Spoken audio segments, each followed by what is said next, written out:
Hello, my name is Amy. My number is 47. I'm sophomore. Amy 10. Where does creativity hide? The value of nothing. Out of nothing comes something. That was an essay I wrote when I was 11 years old and I got a B+. Laughter. What I'm going to talk about, nothing out of something, and how we create. And I'm gonna try to do that within an 18-minute time span that we were told to stay within, and to follow the 10 commandments. That is actually something that creates a near-death experience, but near-death is good for creativity. Laughter. Okay. So, I also want to explain, because Dave Egger said he was going to heckle me if I said anything that was a lie, or not true to universal creativity. And I've done it this way for half the audience, who is scientific. When I say we, I don't mean you, necessarily. I mean me, and my right brain, my left brain, and the one that's in between, that is the censor and tells me what I'm saying is wrong.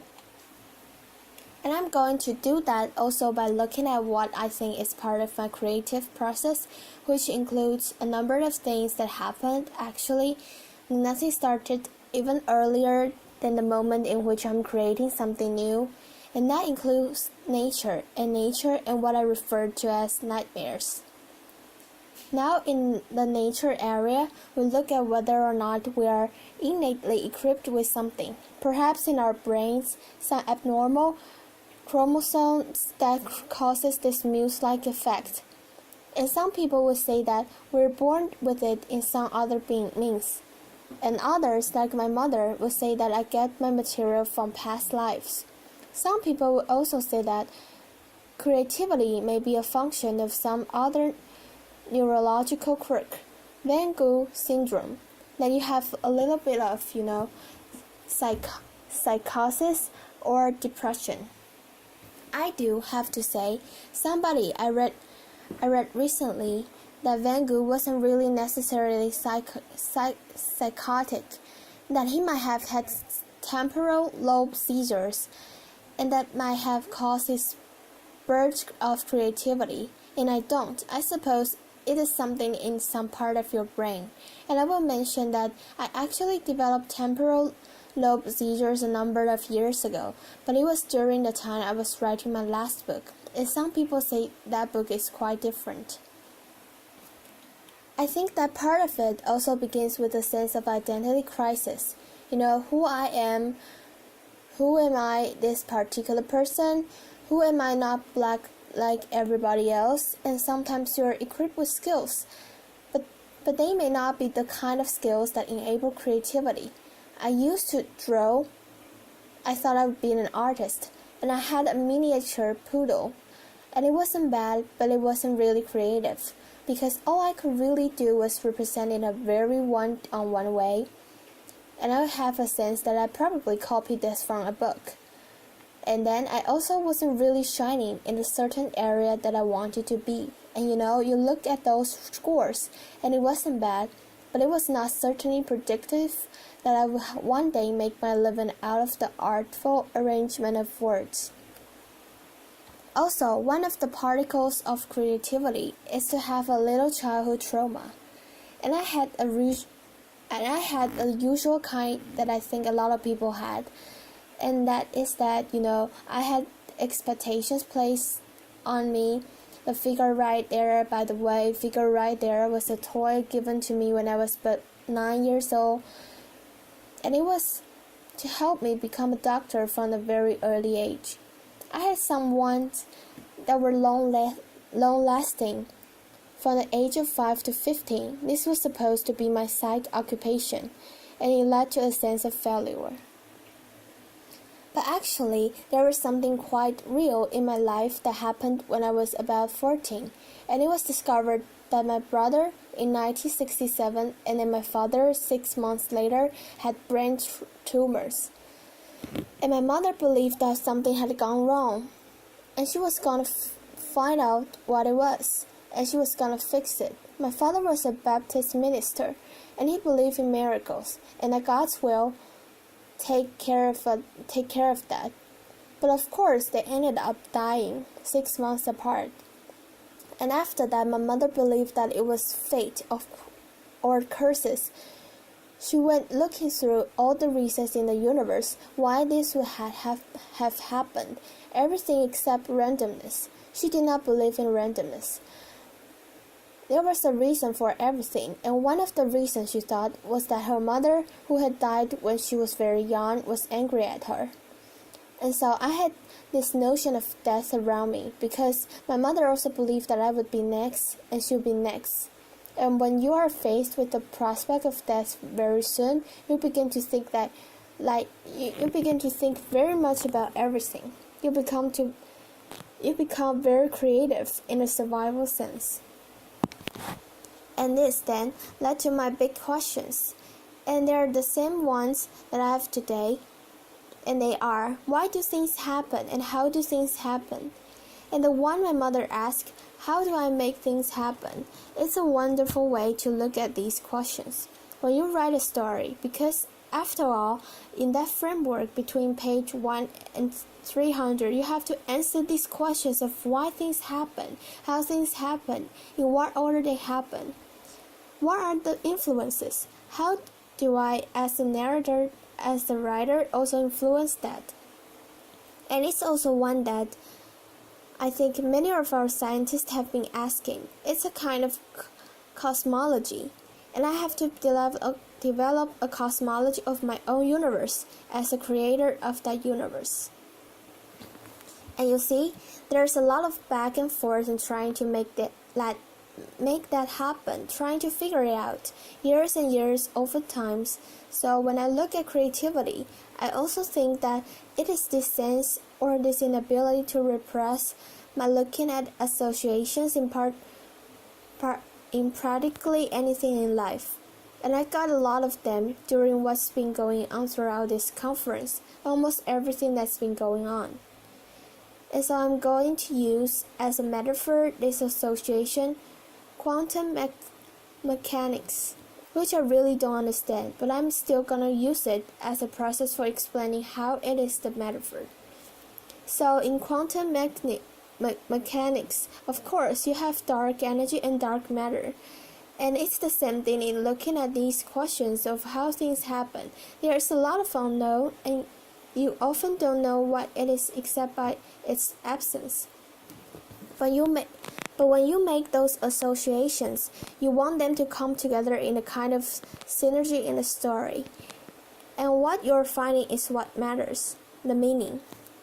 And that's what I look for in my work, a personal meaning. There is also the uncertainty principle, which is part of quantum mechanics as I understand it, laughter. And this happened constantly in the writing.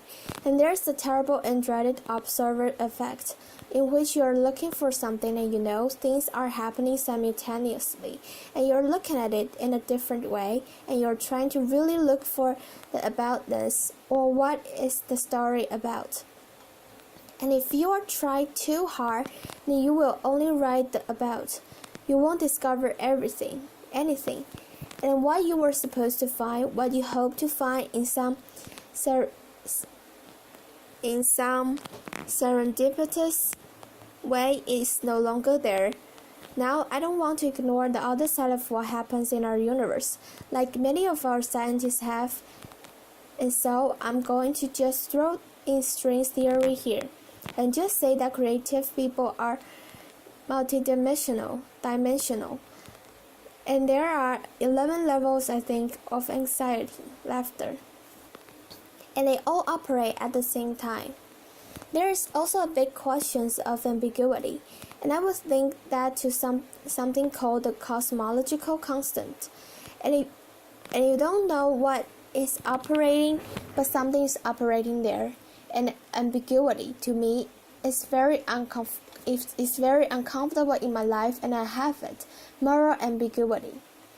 It is constantly there, and just as an example, this is one that recently came to me. It was something I read in an editorial by a woman who was talking about the war in Iraq. And she said, "Save a man from drowning, you are responsible to him for life." A very famous Chinese saying, she said. And that means because we went into Iraq, we should stay there until things were solved. maybe even 100 years. So there was another one that I came across, and it's saving fish from drowning. And it's what the Buddhist fisherman said. Because they are not supposed to kill anything, and they also have to make a living, and people need to be fed. So there are ways of rationalizing that is they are saving the fish from drowning. And unfortunately, in the process, the fish die.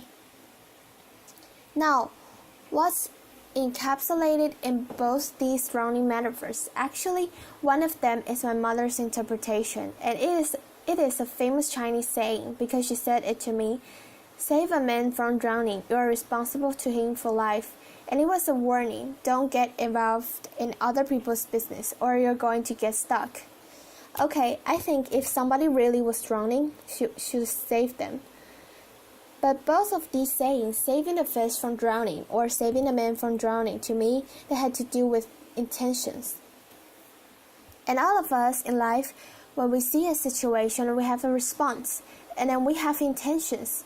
There is an ambiguity of what that should be, that we should do, and then we do something. And the results of that may not match what our intentions had been. Maybe things go wrong. And so after that, what are our responsibilities? What are we supposed to do? Do we stay in for life, or do we do something else and justify and say, well, my intention was good and therefore I cannot be held responsible for all of it? That is the ambiguity in my life that really disturbed me and led me to write a book called Saving Fish from Drowning. I saw examples of that once I identified this question. It was all over the place. I got these hints everywhere, and then in a way, I knew that they had always been there. And then writing, that's what happens. I get these hints, these clues, and I realized that they've been obvious, and yet they have not been. And what I need, in effect, is a focus. And when I have the question, it is a focus. And all these things that seem to be flowsome and jetsums in life actually go through that question. And what happens is those particular things become relevant. And it seems like it's happening all the time. You think there's a sort of coincidence going on, a serendipity in which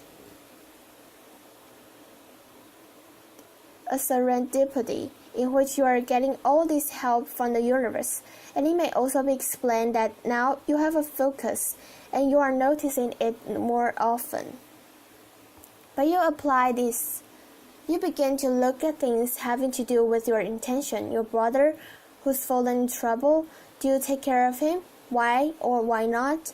It may be something that is perhaps more serious. As I said, human rights in Burma. I was thinking that I shouldn't go because somebody said if I did, it would show that I approved of the military regime there. And then after a while, I had to ask myself, why do we take on knowledge? Why do we take on assumptions that other people have given us? And it was the same thing that I felt when I was growing up and was hearing these rules of moral conduct from my father, who was a Baptist minister. So I decided that I would go to Burma for my own intentions and still didn't know that if I went there, what the result of that would be. If I wrote a book, and I just would have to face that later when the time came. We are all concerned with things that we see in the world that we are aware of. We come to this point and said, what do I as an individual do? Not all of us can go to Africa or work at hospitals. So what do we do if we have this moral response, this feeling? Also, I think one of the biggest things we are all looking at and we talked about today is genocide. This leads to these questions.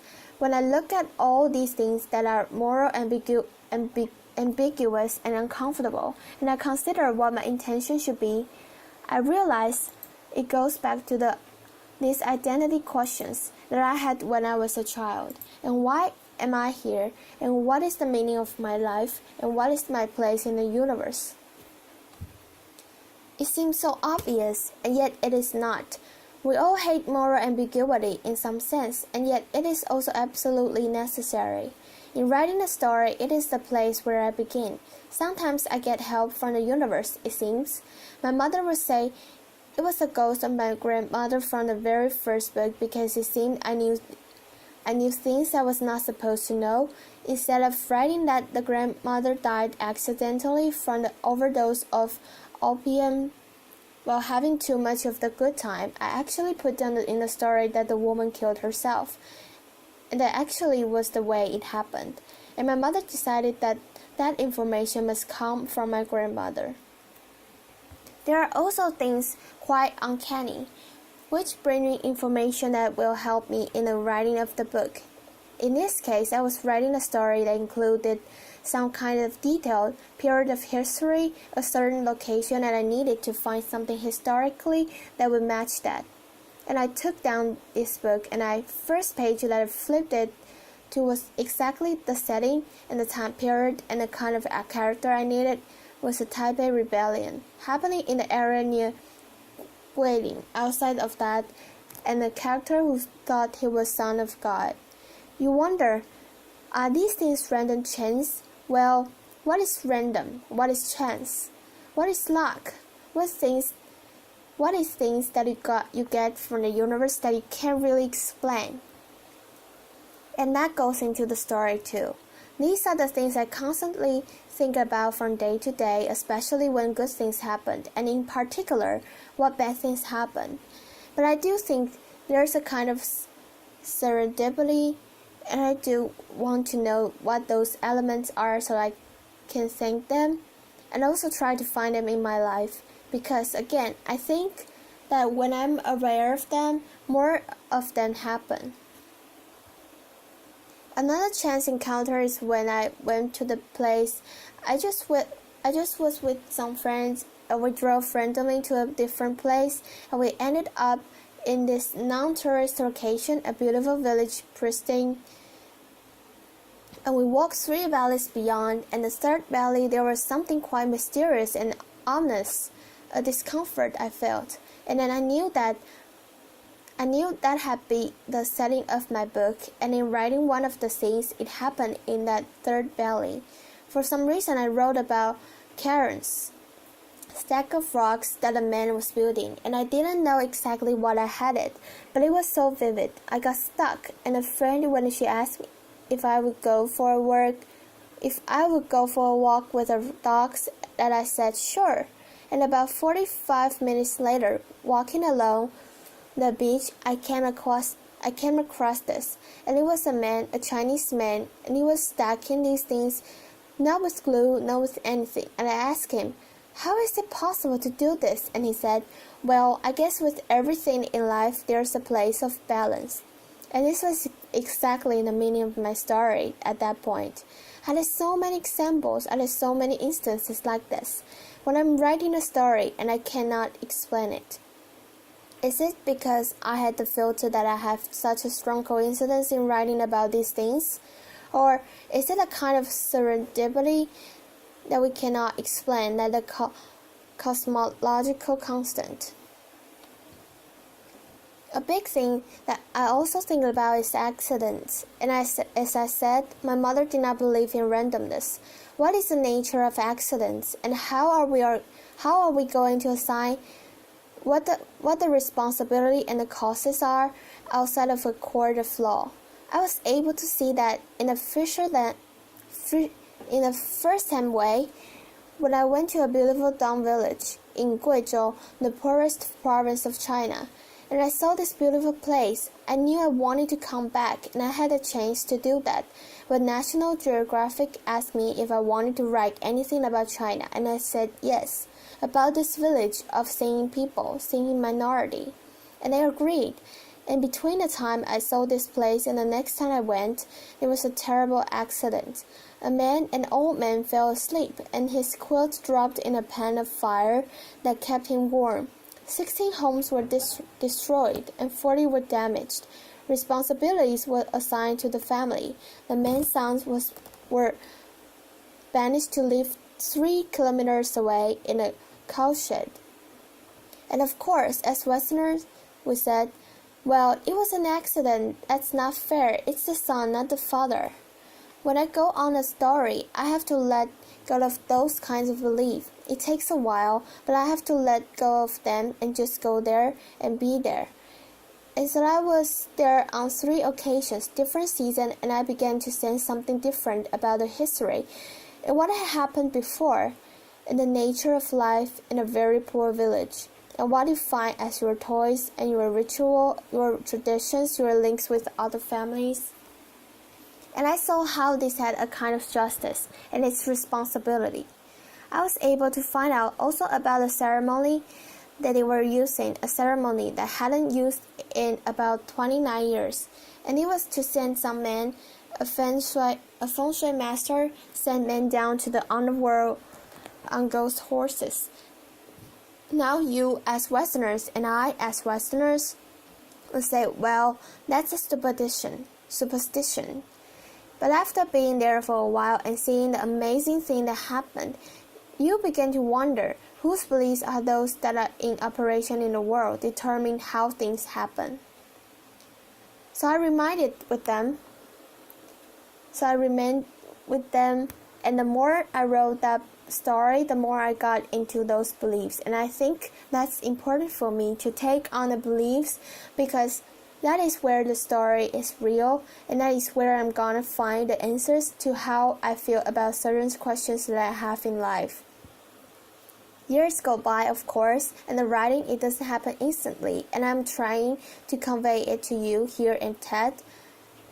The book comes and it goes. When it arrives, it is no longer my book. It is in the hands of readers, and they interpret it differently.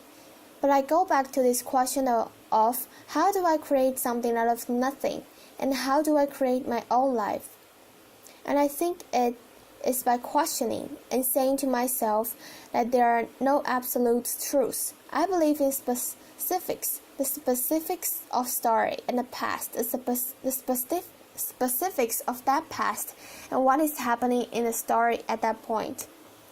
I also believe that in thinking about things, by thinking about luck and fate and coincidence and accidents, God's will and the synchrony of mysterious forces, I will come to some notion of what that is, how we create. I have to think of my role, where I'm in a universe, and is somebody intend for me to be that way, or is it just something I came up with? And I also can find that by imagining fully and becoming what is imagined, and yet is in that real world, the fictional world, and that is how I found particles of truth, not the absolute truth or the whole truth, and they have to be in all possibilities, including those I never considered before.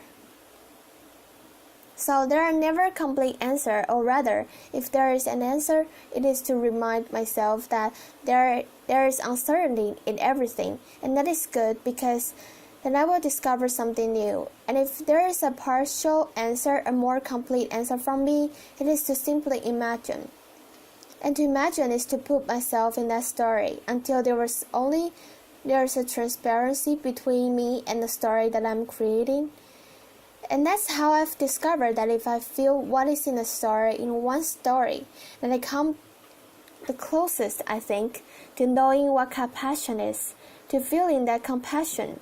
Because for everything in that question of how things happen, it has to do with the feeling. I have to become the story in order to understand a lot of that. We've come to the end of the talk, and I will review what is in the back. And it is the muse, and it is the things that transforms in our lives, that are wonderful and stay with us. There she is. Thank you very much. Applause.